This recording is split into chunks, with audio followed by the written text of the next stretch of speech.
There's a man in The Irishman who gets a handful of scenes and steals every one of them. His name was Joe Gallo, and the movie needs him dead so the story can keep moving.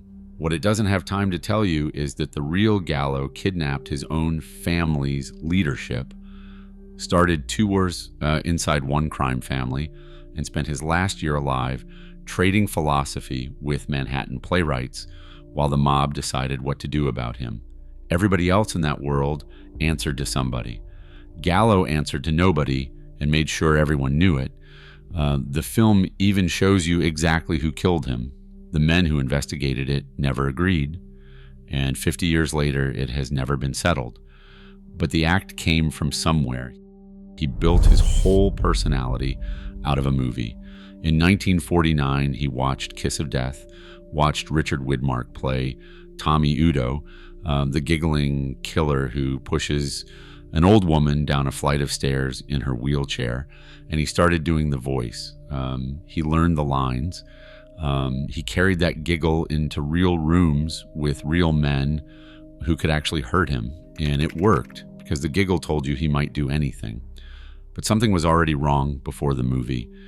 Joseph Gallo, born in Red Hook, son of a bootlegger who'd put his prohibition money into loan sharking, had been discharged from the Navy in 1946 as temperamentally unsuited for service. A 1950 arrest put him in Kings County Hospital with a schizophrenia diagnosis, and he showed up to a burglary trial in a zoot suit where a magistrate ruled he couldn't understand the charges against him. Albert Seidman, who ran the NYPD's entire detective bureau, summed him up as that little guy with steel balls. That's the man the movie gives you a cameo of, and in real life, he was the most destabilizing figure the American Mafia produced in a generation. He did it on purpose. The first thing worth knowing is what he was suspected of, because it sets the tone for everything after. October 25th, 1957. Albert Anastasia, boss of what would become the Gambino family, is sitting in a barber's chair at the Park Sheraton Hotel. 2 men come in with scarves over their faces. They push the barber aside and empty their guns into him. It's one of the most famous hits in mob history, and one of the names that kept coming up was Joe Gallo. Gallo couldn't help himself. He told a police informant named Sidney Slater that from now on he could just call the 5 of them the Barbershop Quintet. Carmine Persico told his own version of the same story years later.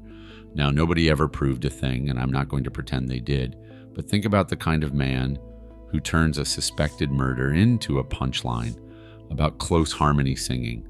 That's a man who has decided somewhere deep down that nobody can touch him. Which brings us to President Street. This is where the Gallo legend actually lives, and it's the part no cameo could ever fit. The crew fortified a row of brick buildings in South Brooklyn into a bunker. They went to the mattresses, sleeping on the floor of a barricaded building for months at a stretch. And the story every man in that crew told for the rest of their lives is that they kept a lion down there, a real one named Cleo. Debtors, the story goes, were invited downstairs to think their situation over. I'd argue that tells you more about Gallo than any rap sheet could. Most bosses in that world were working on respect, which is a fairly ordinary thing to want. Gallo wanted something dumber and bigger than that. He wanted you standing in his basement doing math about a lion. He didn't reserve that energy for outsiders. He turned it on his own boss. His family was run by Joe Profassi, an old country type who taxed his own men hard while living like a prince. And Gallo decided he was done paying. In February of 1961, he did something almost unheard of inside a crime family. He kidnapped the leadership. His crew grabbed 4 of Profassi's top men, including the underboss, and held them hostage, demanding a better financial deal. Profassi himself only slipped the net by luck. This is the move that should tell you everything. Made men do not abduct their own high command. There is no rule for it because nobody was supposed to be crazy enough to try. Gallo tried, and for a few weeks it worked. Profassi agreed to terms to get his people back, promising a fairer cut and a truce. Then, being a mob boss, he did exactly what a mob boss does. He waited until his men were home safe, tore up the deal, and came back shooting. And honestly, what did Gallo expect? He'd just taught the most powerful man in his world that the Gallo crew would grab hostages when it didn't get its way. So Gallo got his deal. Then Profasi came back shooting, and I don't think Gallo was surprised by that for a second. What followed is what the histories call the First Colombo War, and it was genuinely bloody. Selwyn Robb's history of the 5 families counts 9 murders and 3 disappearances. Profasi's people got to Gallo's top enforcer, a man called Joe Gallo. What's documented is that they invited him out fishing and he never came back. What the neighborhood said happened next is that his coat came back without him, stuffed with dead fish, dumped outside a diner the crew used. Your man sleeps with the fishes, and here's the receipt. Then, that August, they lured Gallo's brother Larry to a nightclub and put a rope around his neck. One of the men on the other end of it was Carmine Persico, the same Persico from the barber shop. Larry was being strangled to death on the floor of a Brooklyn nightclub, and the only reason he lived is that a police officer happened to walk in mid-murder. The killers scattered. Larry survived with the rope marks on his throat. That's the war. Gallo started over a tax rate. He was losing it badly, and he would not stop. He didn't get to finish it.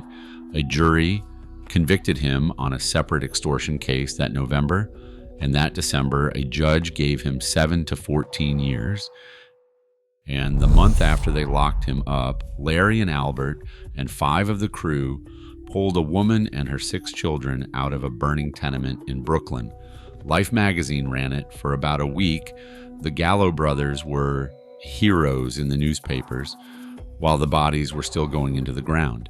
And here's where the story stops being a gangster story and becomes something stranger. Because prison didn't break Joe Gallo, it rebuilt him.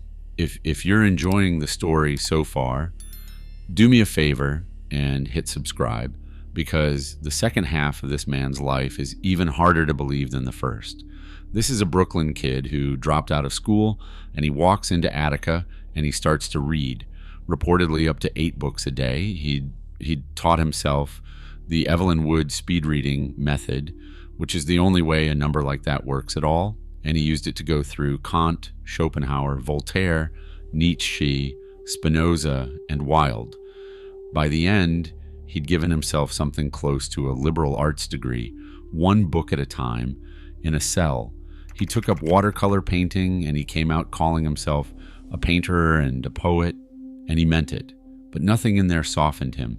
One inmate who knew him, Donald Francos, said Gallo could describe gouging a man's guts out with the same eloquent ease he used discussing classical literature. That combination is what made him dangerous inside, and it's what got him in trouble. In 1964, he filed a cruel and unusual punishment lawsuit after the guards disciplined him for letting a black barber cut his hair, which makes him one of the stranger civil rights footnotes in the history of organized crime. So the other Italians inside kept their distance from him, and somewhere in there, they started calling him the criminal. So he went further. During a prison riot, he dragged a badly wounded corrections officer away from the inmates, and that officer later showed up at his parole hearing and testified for him. And he sat down with a young man named Nicky Barnes and taught him how to organize a drug operation. Barnes would go on to run Harlem. I think that's the detail that undoes the whole cartoon version of Gallo. The man was building a network out of ideas in a cell for fun. He got out in April of 1971, and the wildest chapter starts. Manhattan's cultural set decided that a self-taught killer who quoted Nietzsche was the most interesting man in the city, and they were not entirely wrong. He fell in with the actor Jerry Orbach, who had just played a character based on Gallo in a mob comedy called The Gang That Couldn't Shoot Straight. Orbach made the first move. He'd been researching the part, and one night the two of them turned out to be eating in the same Brooklyn restaurant. Orbach walked over and introduced himself to the man he was playing. After that, they saw each other almost every day. Orbach and his wife pulled him into a whole world of theater and publishing people. Ben Gazzara turned up in his circle. So did Peter Falk, the comedian David Steinberg, and the head of one of New York's biggest publishing houses. Marta Orbach said that when he asked whether she preferred Sartre or Camus, she nearly fell into a plate of spaghetti. Gay Talese watched all this and said Gallo almost became one of the beautiful people.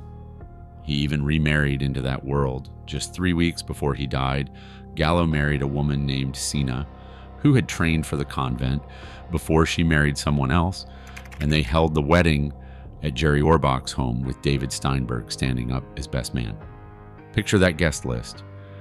A comedian, an actor, and a room full of Manhattan sophisticates watching the man the NYPD called that little guy with steel balls exchange vows. His new wife put his appeal plainly. He had that quality that attracted people to him, no matter who they were, she said. He was extremely intelligent, and he could talk about anything. What gets me about this whole stretch is that none of it was an act to go straight, and he wasn't retiring either. He was reading Schopenhauer and planning murders in the same month, and he saw no problem with that at all. The trouble was that the mob doesn't have a category for a celebrity. While Gallo was charming the literati, Joe Colombo, the man who'd inherited the family, was becoming a public figure of his own, running an Italian-American civil rights league and holding rallies. Colombo offered $1,000 to make the whole thing go away. Gallo asked for $100,000. Colombo said no. On June 28, 1971, Colombo was shot 3 times at one of those rallies at Columbus Circle. The gunman, Jerome Johnson, was killed on the spot, and the police concluded he'd acted alone.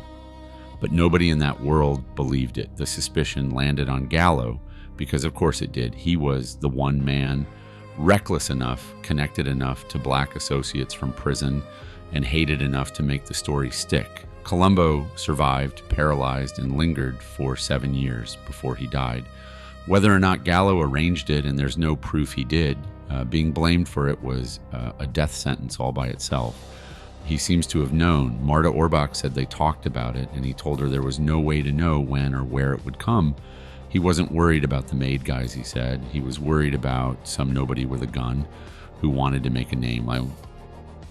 On the night he died, Joe Gallo was a dues-paying member of the Knights of Columbus. The card is dated December 31st, 1971, signed in careful handwriting. The end came on his own birthday, April 7th, 1972. Gallo turned 43 and he spent the night out. Dinner, then a Don Rickles show at the Copacabana with his wife, his sister, his 10-year-old stepdaughter, and a bodyguard. Marta Orbach was there and said she'd never seen him laugh so hard. Her guard was down, she said later, the same way his was. That's when they get you. Somewhere after 4 in the morning, the party decided they were hungry and drove down to Umberto's Clam house on Mulberry Street, in the heart of Little Italy. Umberto's had been open about 2 months.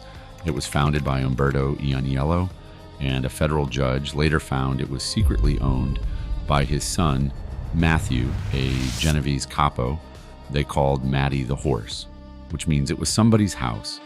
He'd spent his whole career proving that rules were for other people, and at the end he walked into a room where the rules belonged to somebody else. A gunman came through the door and opened fire. Gallo overturned the table and staggered toward the street, and the accounts agree he moved away from his family as the shots kept coming, which pulled the fire off the people at the table. He took rounds in the back, the elbow, and the buttock, and made it out onto Mulberry Street and collapsed. He died about an hour later, 43 years to the day from when he was born. The case is officially unsolved, which brings us back to the movie. The Irishman tells you Frank Sheeran did it alone on Bufalino's orders. The problem is that serious people can't agree. Joe Coffey, the NYPD detective who inherited the case, believes Sheeran did it, and so did an eyewitness who was inside Umberto's that night.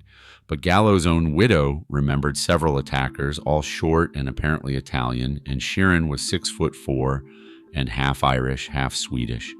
Journalists who went back through the case, and even the former Colombo captain Michael Franzese, have called the confession a lie. So the single most confident scene the film gives you about Gallo is the one historians fight hardest about. Scorsese picked a side because a side makes a cleaner movie, and I understand why he did it. I just don't think anybody actually knows. The violence didn't stop with him either. A few months after Gallo died, his crew went looking for payback, and the gunman they sent walked into a restaurant called the Neapolitan Noodle and shot the wrong table. He killed 2 innocent businessmen who had nothing to do with anybody. Albert Gallo had brought a shooter in from Las Vegas, a man who'd never laid eyes on the targets, and sent him into a Manhattan restaurant to pick 3 faces out of a dining room. He'd been dead 4 months. It was still going. The afterlife was just as strange as the life. 4 years later, Bob Dylan and Jacques Levy wrote an 11-minute ballad called Joey and put it on the album Desire, casting Gallo as some kind of hero, a man too gentle in his later years to carry a gun. The critic Lester Bangs was disgusted, wrote a piece called Dylan Dallies with Mafia chic, and called the song one of the most mindlessly amoral pieces of repellently romanticist bullshit ever recorded. He wasn't wrong about the facts, but the fact that a man could kidnap his own bosses, quote Schopenhauer to a room of playwrights, and still end up a Bob Dylan folk hero, tells you Gallo won the only argument he ever cared about. He wanted to be more interesting than the men who outranked him, and he is. Most people couldn't name a single Colombo boss. They remember the guy with the lion. President Street didn't outlive him by much. A sewer project in 1975 collapsed a house and killed a man. Work stopped for a year and a half, and eventually as many as 33 buildings on the block were condemned. Frank DiMatteo, who grew up in the crew, thinks somebody made the block unlivable on purpose. Nothing from the Gallo years is standing today. The Irishman is a film about men who followed the rules of a system, arose inside it, and were eventually ground up by it. Gallo is the one figure who walks through that movie refusing the entire premise. And that's exactly why he can't survive it. He answered to nobody. In that world, you can only get away with that for so long. Scorsese gave him a few scenes, and honestly, a few scenes is right.